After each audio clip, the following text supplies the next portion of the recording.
Grandes protagonistas de la humanidad. Winston Churchill. Libro biográfico de 1985, de Editora 5, Bogotá, Colombia. Capítulo 2, parte 6. La guerra en Sudán. A finales de julio de 1898 ya está en el Cairo. El 2 de agosto, el 21º de Lanceros sale en tren especial con dirección a Asiut, desde donde llegará a Asuán por el río y después de contornear la primera catarata a Wadi Halfa. Allí tomará el ferrocarril estratégico del Sudán. Así comienza un apasionante viaje a lo largo del Valle del Nilo. Será la vasta gran expedición militar del siglo, con toda su riqueza de colorido y movimiento, y también el principio de un excelente libro de Churchill, The River War, La guerra en el río. El embarque en el Cairo del 21º de Lanceros es un cuadro pintoresco que vale la pena ser copiado. Los soldados, tintineando por todas las partes de su cuerpo, del que pendían bolsas, cantimploras, zurrones, mantas, sables y carabinas, subieron a sus vagones. Después hubo que cargar la impedimenta, apilar los bultos dejando sitio para el agua filtrada y los alimentos. La maniobra, que ya es laboriosa con tropas de infantería, con la caballería ve las dificultades más que duplicadas. Sillas, arneses, forrajes y sobre todo caballos tenían que ocupar un sitio en los furgones. Cuando aclare que se trataba de caballos enteros de raza árabe, podrá imaginarse el griterío y los tumultos provocados por la carga de esta última mercancía. Pero con perseverancia se consigue todo, incluso apaciguar la vivacidad del pequeño caballo árabe, aunque a veces parece poseído por el fantasma de los habitantes de su país de origen. Por último, todo se coloca donde es debido. La banda entona el Auld Lang Syne, solo os decimos hasta pronto. Por unos instantes, el tren permanece ligado al andén por los apretones de manos de los que se van y los que se quedan. Después se suelta lentamente, acelera poco a poco y se aleja hasta el momento en que el ruido de sus ruedas ahoga los gritos de despedida y los irregulares compases de la banda. Ya estamos en camino. ¿Hacia dónde? Hacia el sur y Jartún, o quizá más allá, para algunos mucho más allá. El 14 de agosto por la tarde, el 21º de Lanceros llega al campamento de Atbara, en el Sudán. Todavía le queda una marcha de 360 kilómetros en dirección a Jartún, la capital de los derviches. El teniente Churchill se siente preocupado, porque ahora ya está bajo el mando del Sirdar, de Sir Herbert Kitchener, que se opuso personalmente a que le afectaran al ejército de Egipto. ¿Recibirá la orden de regresar?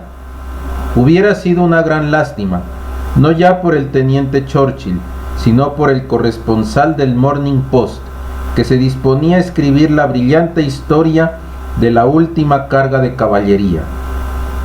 Jartún, capital del Sudán, fue levantada en 1822 en el lugar donde estuvo emplazado el campamento del primer conquistador egipcio, Ismael Pachá, hijo del Khedive. La ciudad está situada en la orilla del Nilo Azul, prácticamente en su confluencia con el Nilo Blanco, en el que se asienta la gran ciudad nubia de Omdurmán, plaza fuerte de los derviches mahdistas que en 1885 tomaron Jartún y asesinaron en la escalinata de su palacio al general inglés Gordon.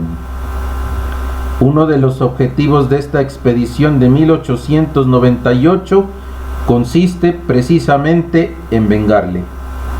Las tropas anglo-egipcias llegan a la vista del ejército de Derviche el 1 de septiembre de ese año. Llevan en cabeza al 21º de lanceros. En sus puestos de vanguardia, en la cima de la colina de Surham, está el coronel Martin, comandante del regimiento, rodeado de algunos oficiales, entre ellos el teniente Churchill. Desde allí observan al enemigo.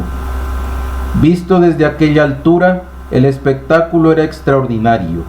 El gran ejército de los derviches parecía empequeñecido por la amplitud del paisaje, hasta quedar reducido a unas simples manchas oscuras sobre el fondo tostado de la llanura. Luego se hizo visible hacia el este otro ejército, el británico y egipcio. Las 6 brigadas habían traspuesto las colinas de Kerreri y dibujaban un semicírculo adosado al Nilo. Las casas del poblado de Heija y los vehículos llamaban la curva. Los 2 ejércitos no podían verse uno al otro, aunque solo estaban a 8 kilómetros de distancia. Yo contemplaba alternativamente los 2 despliegues.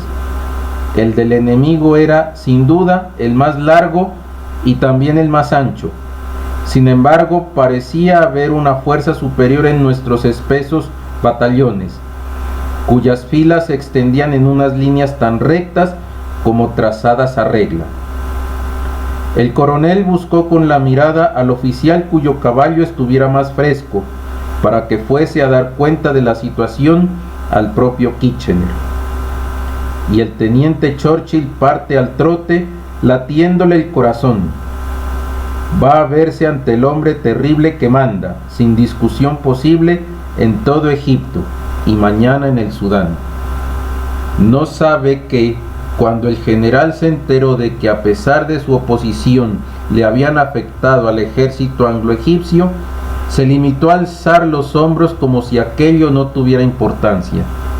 Ahora, el mensajero se reúne con el comandante en jefe, que cabalga hacia el enemigo con la infantería. Kitchener iba a caballo solo, a 2 o 3 largos delante de los oficiales de su estado mayor. Le seguían inmediatamente sus 2 portaestandartes y detrás los más importantes oficiales del ejército, exactamente como en las páginas de un libro. Yo describí un arco de círculo para llevar a mi caballo junto a él, un poco más atrás, y saludé. Era la primera vez que podía contemplar aquella notable figura, entonces ya bien conocida pero llamada a hacerse popular, sin duda durante generaciones en todo el mundo. El espeso bigote, la extraña y movible mirada, sus bronceadas mejillas daban la impresión de una fuerza extraordinaria. Volvió su rostro serio hacia mí.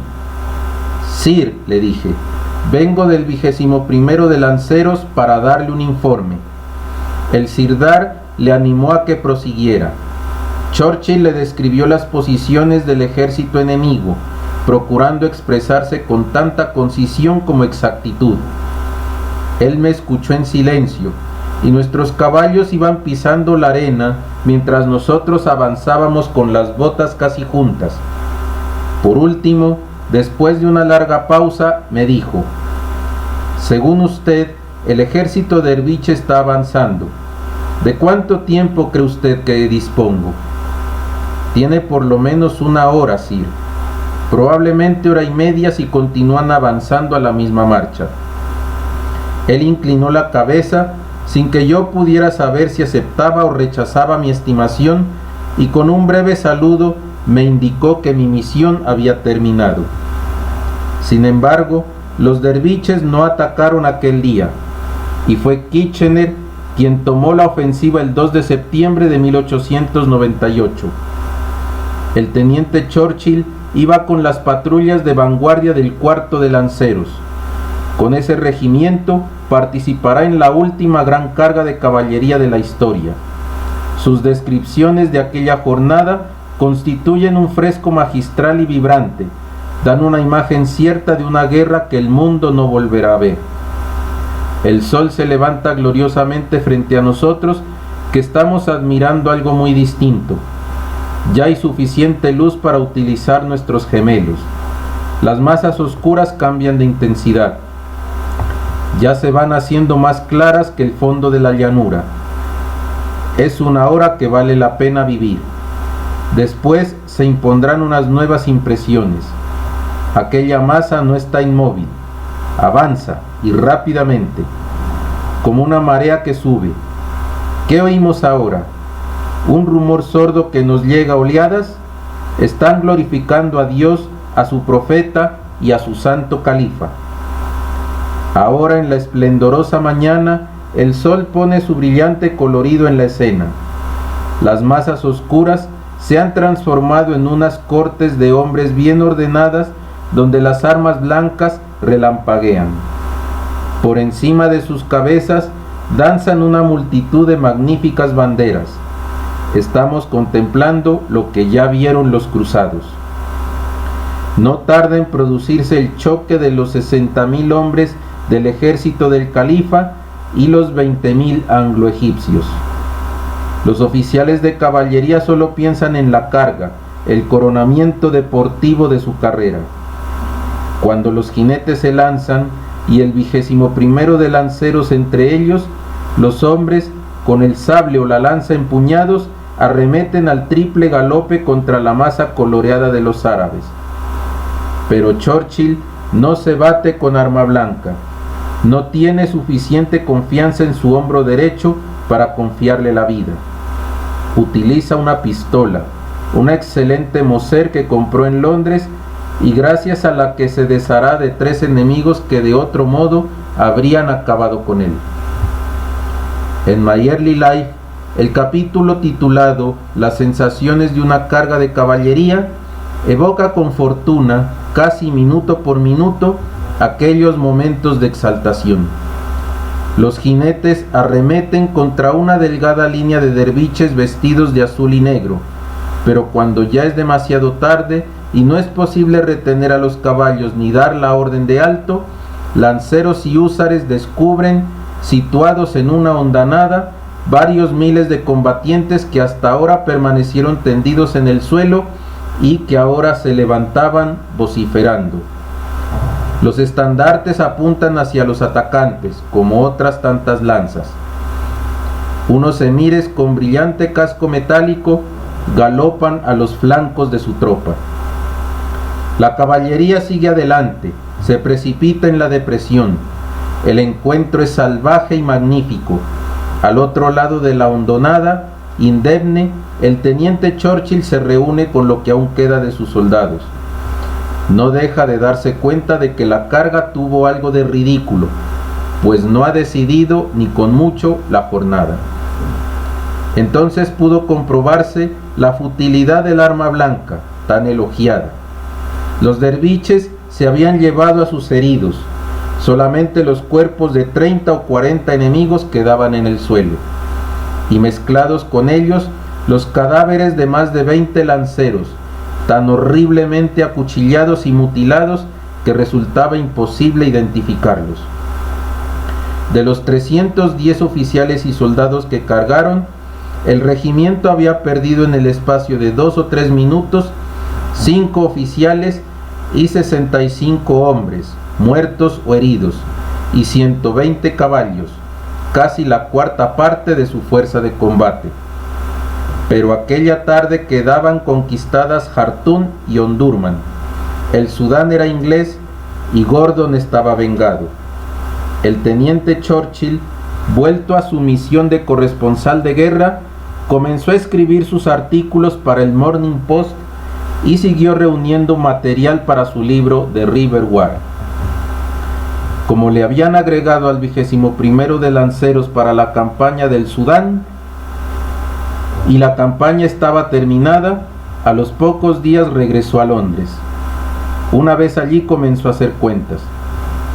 No solamente su sueldo, sino la anualidad de 500 libras que le daba su familia, eran insuficientes para llevar el tren de vida de un oficial de húsares que juega al polo en la India. Año tras año seguiría endeudándose. Me di cuenta de que la única profesión que me habían enseñado nunca me permitiría evitar las deudas y conseguir la completa independencia que deseaba. El hecho de haber dedicado mis mejores años a prepararme para ganar 14 chelines diarios me parecía muy poco razonable. Por otra parte, The Malacan Field Source, Sabrola y sus artículos en el Daily Telegraph ya le habían reportado 5 veces más que 3 años de sueldo en el servicio de la reina. Entonces tomó una decisión y se fijó para el año 1899 los objetivos siguientes: regresar a la India y ganar el campeonato de polo con el cuarto de húsares, escribir su libro sobre la campaña del Sudán y algunos artículos, abandonar el ejército y conseguir un escaño en el Parlamento. Y pasó a los hechos.